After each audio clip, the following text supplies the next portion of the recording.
ایک bar B be عائشہ صدیقہ رضی اللہ تعالی عنہا طیبہ طاہرہ رضی اللہ تعالی عنہا فرماتی میں رات کا آخری پہر تھا اور اپنے حجرے میں کچھ سی رہی تھی۔ فرماتی ہے کہ اس دوران میرے کمرے کا چراغ گل ہو گیا اور سوئی بھی میرے ہاتھ سے گر گئی۔ اب اتنی ساری روشنیاں ہیں اس وقت مسجد میں، لیکن اگر ابھی بھی ہمارے ہاتھ سے سوئی گر جائے تو مشکل ہوگی تلاش کرنے میں، کیونکہ بہت پتلی سی چیز ہے۔ لیکن رات کا آخری پہر ہو اور چراغ بھی گل ہو جائے، آپ سمجھتے ہیں رات جب زیادہ بیت جائے نا تو زیادہ اندھیری ہو جاتی ہے۔ اب اس وقت تو کوائٹ امپاسبل ہو گیا نا کہ اب ایسے اندھیرے میں سوئی کیسے تلاش ہوگی۔ کہتے اس وقت بی بی عائشہ فرماتی میرے سرتاج صاحب معراج صلی اللہ تعالی علیہ وسلم میرے کمرے میں داخل ہو گئے۔ آقا تو کمرے میں کیا آئے، نبی پاک کے چہرے سے اتنا نور نکلا کہ میرا کمرہ بکائے نور بن گیا۔ اچھا دیکھیں، بڑی امپورٹنٹ بات ہے، آج بھی اللہ نے کچھ لوگوں کو دنیا میں بڑا خوبصورت بنایا، ان کے چہرہ واقعی ہمیں لگتا ہے کہ نورانی ہے، بہت برائٹ فیس ہے، لیکن کسی کا بھی چہرہ دیکھ کر اب یہ تو کہہ سکتے ہیں کہ یار بڑا خوبصورت بڑا نورانی چہرہ ہے، لیکن آپ نے کسی ایسی شخصیت کو نہیں دیکھا ہوگا کہ جس کے چہرے سے اتنا نور نکلے کہ پورا کمرہ ہی روشن ہو جائے۔ میرے آقا کی وہ شان۔ بی بی عائشہ فرماتی اتنی روشنی ہو گئی کہ میں نے اس روشنی میں اپنی گم شدہ سوئی تلاش کر لی۔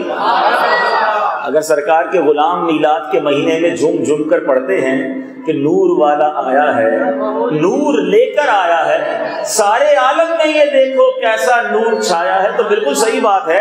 ہم تو حدیث پاک کی گویا تشریح بیان کر رہے ہیں، لیکن یہاں تک تو حدیث ہم نے سنی ہے، اگلا اس کا حصہ بہت امپورٹنٹ ہے۔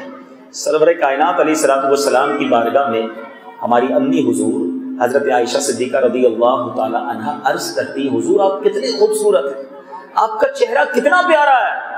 سرور کائنات علیہ الصلوۃ والسلام نے فرمایا برباد ہو وہ شخص کہ جو قیامت کے دن بھی میرا چہرہ نہ دیکھ سکے۔ عرض کی حضور وہ کون ہوگا جو قیامت کے دن آپ کا چہرہ نہیں دیکھ سکے گا؟ فرمایا بخیل ہے وہ شخص، کنجوس۔ اب میں تھوڑا سا یہاں پر اس واقعے کو روکتا ہوں اور آپ کی توجہ چاہتا ہوں۔ قیامت کے دن پیارے آقا کا جس کو دیدار بھی نہ ملا، آپ سمجھتے ہیں یہ کتنی بڑی محرومی ہے؟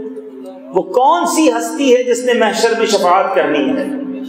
وہ کون ہے جس نے ہمیں آب کوثر پر اپنے رحمت بڑے ہاتھوں سے جام پلانے ہیں؟ وہ کون ہے جس نے رب سلم امتی کی صدائیں بلند کرتے ہوئے پل صراط سے پار لگانا؟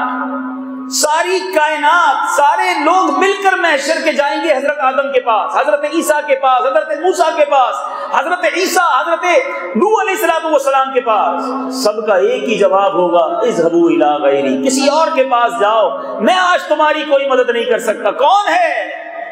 فقط ایک ہی ذات ہے۔ عاشقوں کے امام لکھتے ہیں نا، خلیل و نجی، مسیح و صفی، سبھی سے کہیں بھی بنی ہے۔ محشر کے دن لوگ جائیں گے نا مختلف انبیاء کے پاس، خلیل و نجی، مسیح و صفی، سبھی سے کہیں بھی بنی، یہ بے خبری کہ خلق پھری کہاں سے کہاں تمہارے لیے۔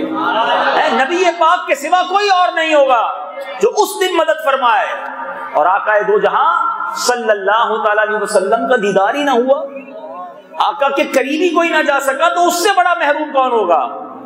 بی بی عائشہ کہتی حضور وہ کون ہے جو آپ کا دیدار بھی نہیں کر سکے گا؟ آقا فرماتے بخیل ہے، کنجوس ہے وہ شخص۔ کہا حضور کنجوس کون؟ اب ارشاد ہوتا ہے، حدیث پاک کا مضمون ہے وہ شخص جس کے پاس میرا ذکر ہوا اور اس نے مجھ پر درود نہ پڑھا۔ اب ذرا سوچئے، درود نہ پڑھنا یہ کوئی چھوٹی برائی نہیں۔ ایک اور جگہ میرے آقا علیہ الصلوۃ والسلام فرماتے ہیں جو درود پڑھنا بھول گیا، حدیث پاک کا مضمون ہے وہ جنت کا راستہ بھول گیا۔ یہ وے آف جنہ ہے، یہ وے آف پیراڈائز ہے۔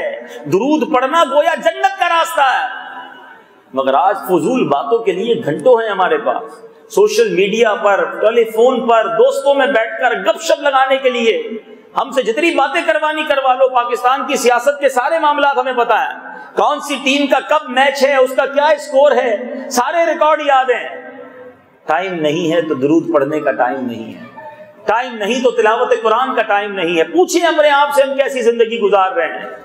اے میرے بیچ اسلامی بھائیوں، یہ درود پڑھنا انشاءاللہ آپ کی بیماریاں دور کرے گا، یہ درود پڑھنا آپ کے رزق میں برکت لائے گا، یہ درود پڑھنا آپ کے چہرے پہ نور لائے گا۔ یہ درود پڑھے تو صحیح، آپ دیکھیں رحمت الہی برسے گی، مگر آج مسلمان درود پڑھنے میں بڑی کنجوسی کر رہا ہے۔